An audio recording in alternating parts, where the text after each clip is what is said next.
Olá, acadêmicos! Meu nome é Normalene Souza Benedito, eu sou professora e intérprete de Libras. Hoje vamos estar estudando sobre a língua brasileira de sinais. Nós vamos começar com alguns conceitos e depois a gente vai estar falando mais sobre a língua de sinais, a história de como surgiu a Libras no Brasil, a história do tradutor e intérprete de Libras. Então, a gente vai começar com o intérprete. O que é o intérprete?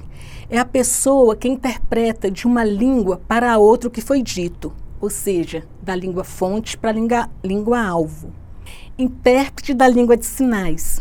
Pessoa que interpreta de uma dada língua de sinais para outra língua, ou desta língua para uma determinada língua de sinais, ou seja, da língua oral para a língua de sinais ou da língua de sinais para a língua oral. Língua é um sistema de signos compartilhado por uma comunidade linguística comum. A fala ou sinais são expressões de diferentes línguas. É sociável, recursiva, criativa e tem múltiplas funções. Língua de sinais são línguas utilizadas pela comunidade surda.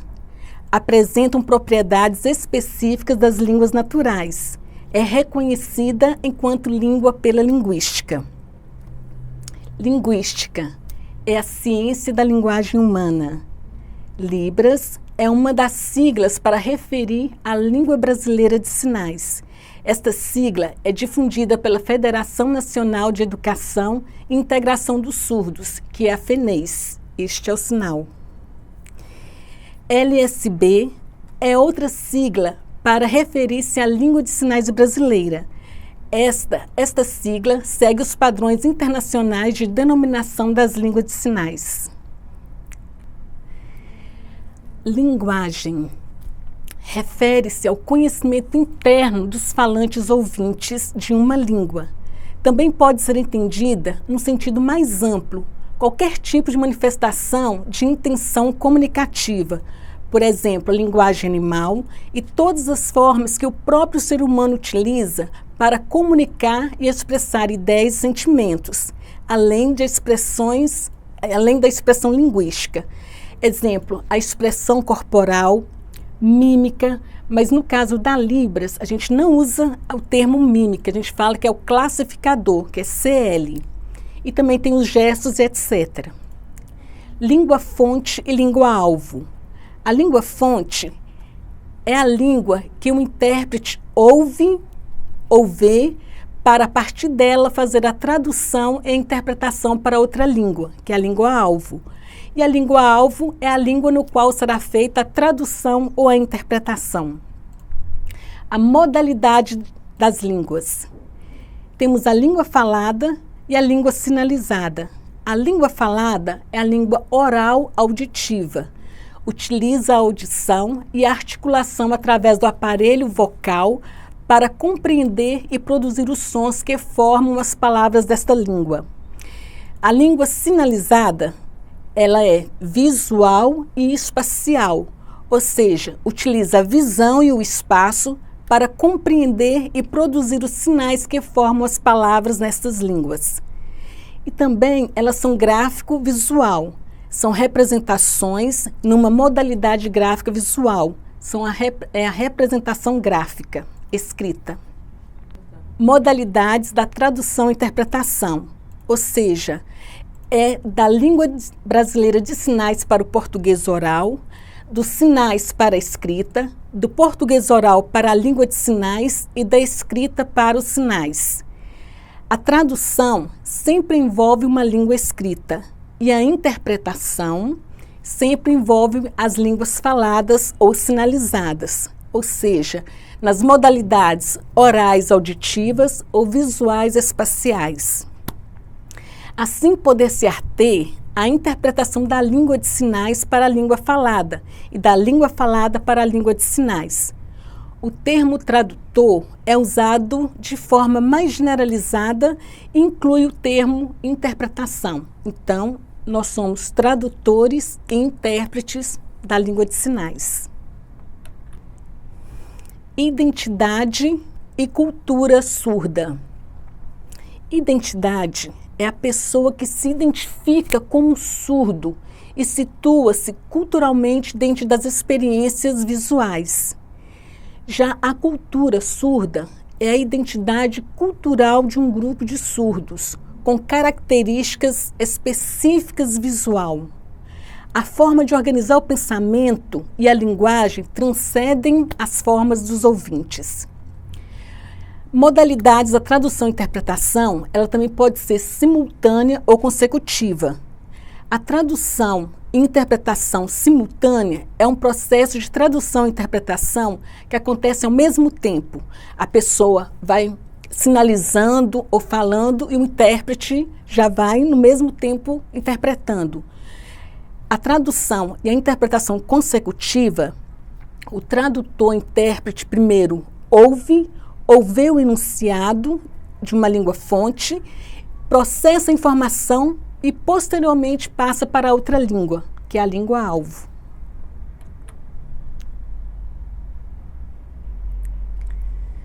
No capítulo 2, nós vamos estudar a história da educação do surdo no Brasil.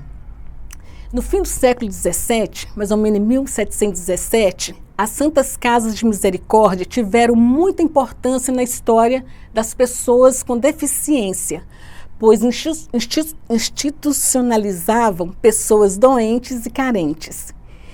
Em 12 de setembro de 1854, Dom Pedro II criou o Instituto dos Meninos Cegos. Teve origem ligada ao cego José Álvares de Azevedo, que estudou em Paris no Instituto dos Jovens Cegos. Em 1855, chega ao Brasil o professor surdo francês Edward Ernest Rouet, o sinal é este, por intermédio de Dom Pedro II. E em 26 de setembro de 1857, no Rio de Janeiro, foi criado o Instituto Imperial dos Surdos Mudos, hoje denominado Instituto Nacional de Educação para os Surdos, que é o INES. Este é o sinal. Lá funcionava como um colégio interno, onde as crianças e adolescentes ficavam durante todo o ano. Tinha oficinas profissionalizantes e as disciplinas dos conteúdos. Após 5 anos, Ernest Rouet, diretor, por motivos pessoais, deixou o Brasil. Desta forma, a direção do INES ficou sob a responsabilidade de diretores ouvintes. Os professores e estudantes utilizavam a língua de sinais francesa e a língua existente no país, e desta mistura surgiu a língua brasileira de sinais, que é a Libras.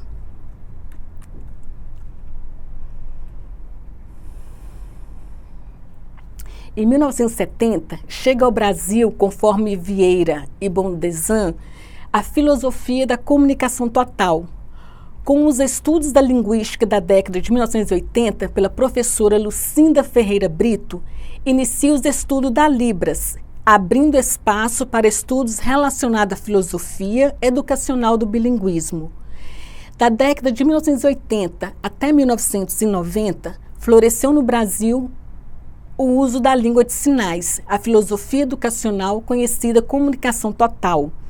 Originou nos Estados Unidos com o objetivo de aperfeiçoar a educação dos surdos por meio de todas as formas de comunicação possíveis: a fala, os sinais, a dança, a mímica, que no caso da Libras a gente não usa mímica, a gente usa o classificador, o teatro e etc.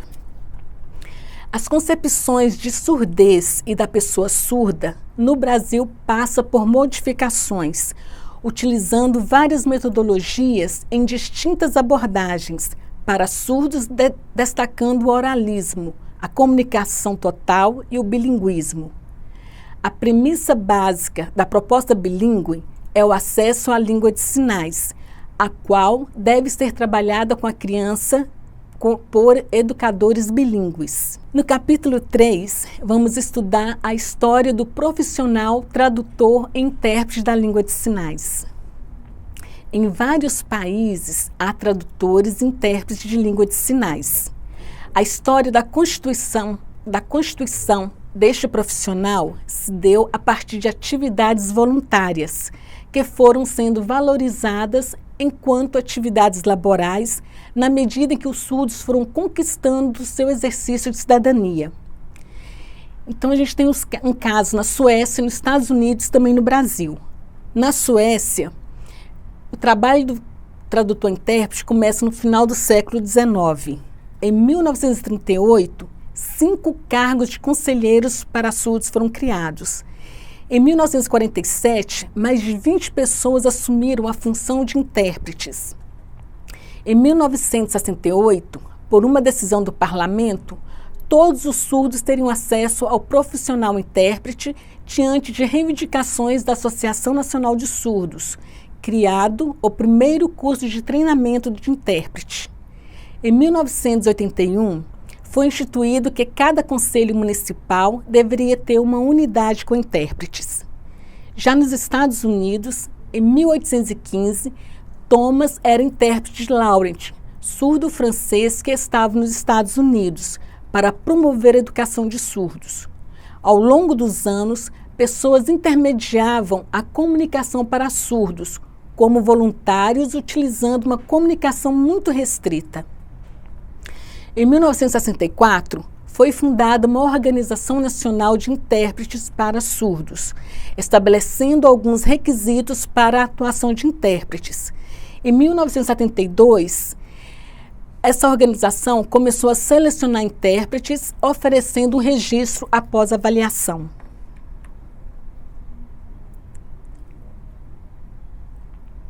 No Brasil, há a presença de intérpretes de língua de sinais em trabalhos religiosos por volta dos anos 80. Em 1988, realizou-se o primeiro Encontro Nacional de Intérpretes de Língua de Sinais, organizado pela FENEIS, que propiciou pela primeira vez o intercâmbio entre alguns intérpretes do Brasil e a avaliação sobre a ética do profissional intérprete.